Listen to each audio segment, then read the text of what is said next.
What is a woke liberal? I'm sure you've heard the term, but a lot of people use it incorrectly. I think it's used a lot for, especially in my country, division, to divide people um, to other people. Um, Usually pointed towards Democrats or progressives. Let's look at the definition. Let's separate it out. Let's define woke. Woke is defined on Wikipedia as an adjective derived from African American vernacular meaning alert to racial prejudice or discrimination. That's it.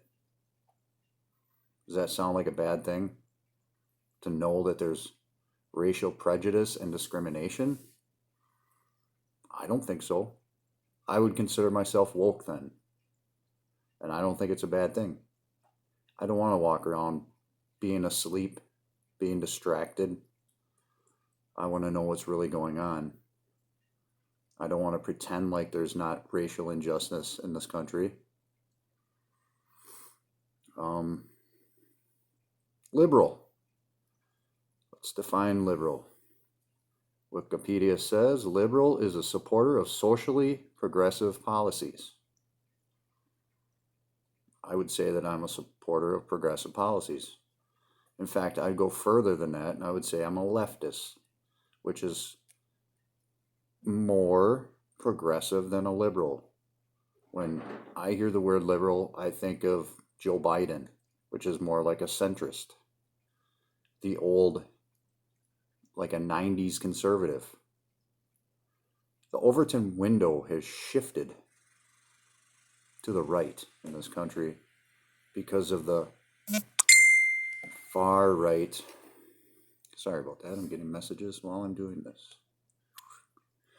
Because of the far right faction in this country. And it seems that the PI has transformed into some Nietzschean alt-right movement claiming that everyone is woke, and maybe that's the path to enlightenment. Not that being woke is, but being anti-woke, being alt-right, being Nietzschean, claiming everybody is being a last man, saying that Morg is a last man because he takes super chats, or they take super chats. That's a normal live stream thing. It's a normal, I mean, you can look at other YouTubers, they do the same thing. And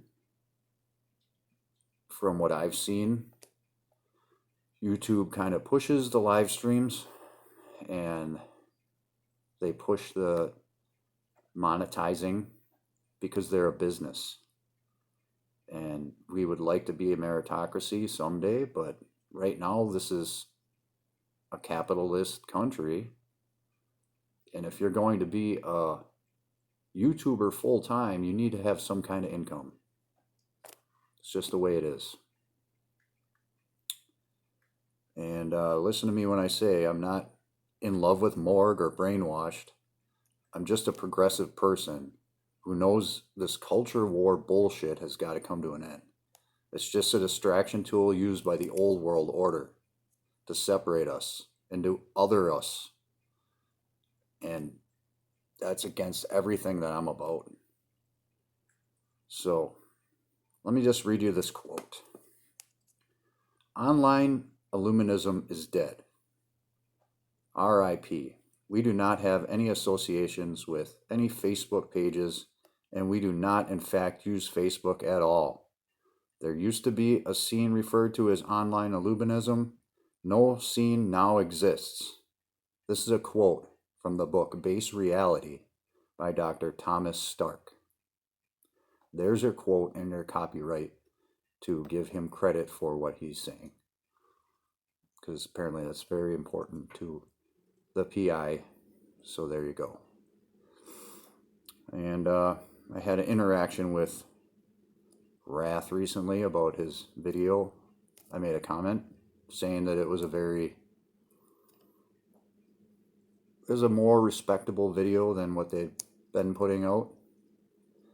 And he told me that he said, quote, "You're just a feeling type who can't discern bigotry from uncomfortable facts." Because I claimed that I acknowledged that there was some bigotry in their books, and it was something that I overlooked to get to the knowledge, which they are claiming that that's what you're supposed to do. But then why even put it in the books? I don't understand. We understand the type of people that are in the way of waking up the world. We don't have to use divisive terms. It's against what we're trying to do. And if the PI thinks that's the way to do it, then I guess you don't want me here, because that's not what I'm all about. And I think that's where you say I'm a fence sitter. I was above the fence looking down, but now I've decided I can't be part of you people who are going to be hateful and vitriol and divisive. It's an alt-right type of thing, and I'm not going that direction, and I won't. So you can put all these daily whistle things out every day that are basically the same thing, just repeated over and over.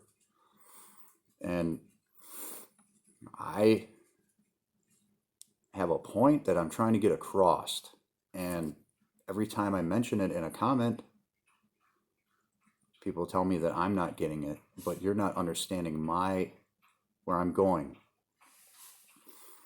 I feel like if you wanted to replace, or if you wanted to get rid of morgue, why didn't you just simply replace them if you think they're doing such a bad job? Comes to another thing that in Rath's recent video, Christina said that she wanted to do a more advanced math series, but it got pushed aside by morgue. And so then I commented that that's something that I would watch. If apparently I got itchy dogs back here. If she made something like that, I would watch it. And I just got a reply that you're not getting it. Morgue pushed it aside. Okay, so why is she not doing it? If that's something she wanted to do, I don't understand why it's not happening. If there's a better circus in town, then let's see it. Put up or shut up. That's all I got to say. Oh, are you almost done back there? These dogs sleep almost all the time. And then I start recording and they start squeaking toys and shaking and eating and drinking. Long story short, the Pythagorean Illuminati was a group that I came to respect for putting out many of the books and philosophers that I mentioned in previous videos. And, you know, I put up their books at the end of my videos because it's important that people read these books and get this knowledge. And I know Morg has done it in the past also in his videos. And I don't understand the plagiarism thing. I never came across one instance where he said that he came up with any of these ideas. And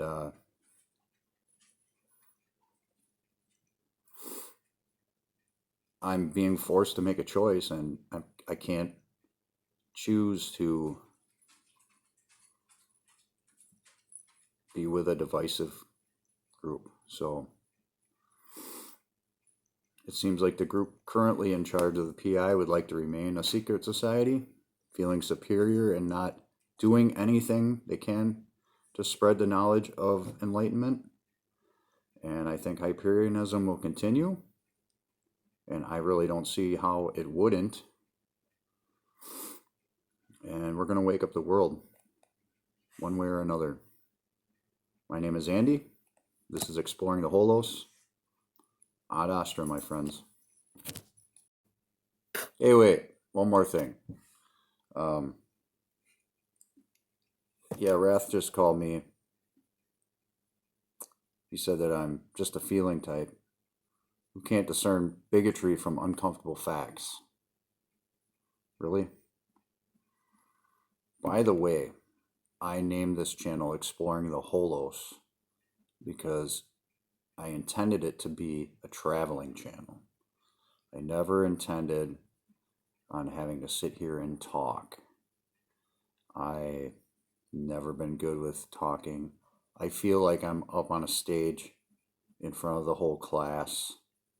This is not something I've ever been good at, and I struggle every video to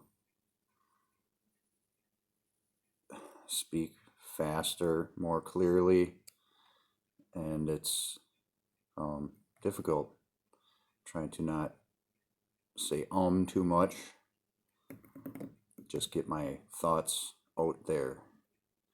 And this is supposed to be a traveling channel, so I'm not an extrovert.